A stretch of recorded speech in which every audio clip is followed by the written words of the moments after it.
Michael Flug was one of my great mentors. I was very, very lucky to work with him. A little background, Michael Flug grew up in the South. I want to say Mississippi, but I'm not 100% sure. And then he and his family moved to Brooklyn, and he went to school at NYU. Although this was in the 1960s, so he always joked that he never actually went to NYU. He joined CORE, the Congress of Racial Equality, and he became an organizer. So he would go down south. He worked with them to get people to vote, make it safer for voting amongst African Americans. So he traveled around the South and he organized, and he was part of a busing program. He was arrested several times. He had an FBI folder. And then he did actually go back to New York. He graduated. He got a job as a labor organizer. And then he moved to Michigan, and that is where he received his Master's of Library Information Studies at Wayne State, the University of Michigan, and he worked in their archives there. I think his background with union organizing was very helpful in working with some of those collections. And then he moved to Chicago, and he started to work at Chicago Public Library at the Harsh Research Collection. And the Harsh Research Collection started in 1932 when the George Cleveland Hall branch of Chicago Public Library opened in Bronzeville. And it was the center of the Black Renaissance in Bronzeville during the 1930s and 40s.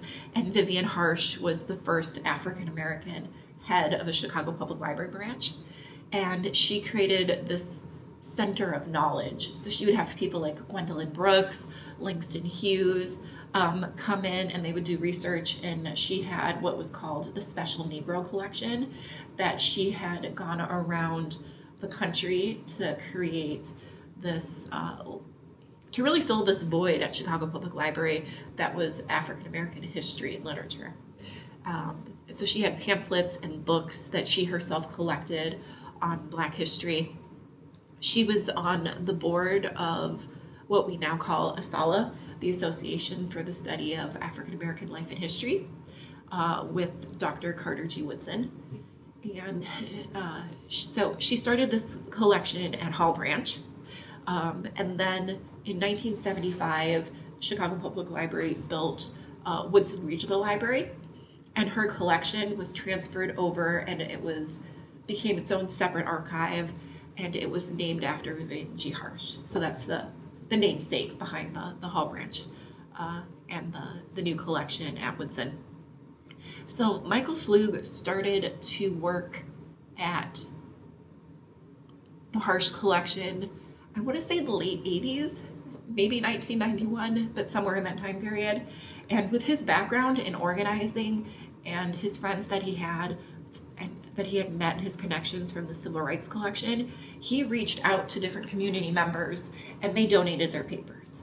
So that's how the Harsh came to have the papers of CORE, the Chicago chapter, and SNCC, the Student Nonviolent Coordinating Committee, history papers, the papers of Dr. Fanny Rushing. One of the best used collections at Hall Branch are the papers of Dr. BMRC-Black, another great oral historian who's written several books and was involved with the civil rights movement as well. So he befriended BMRC-Black. They went out for coffee every week, and then Tim donated his papers to the Harsh Research Collection. So he grew the collection.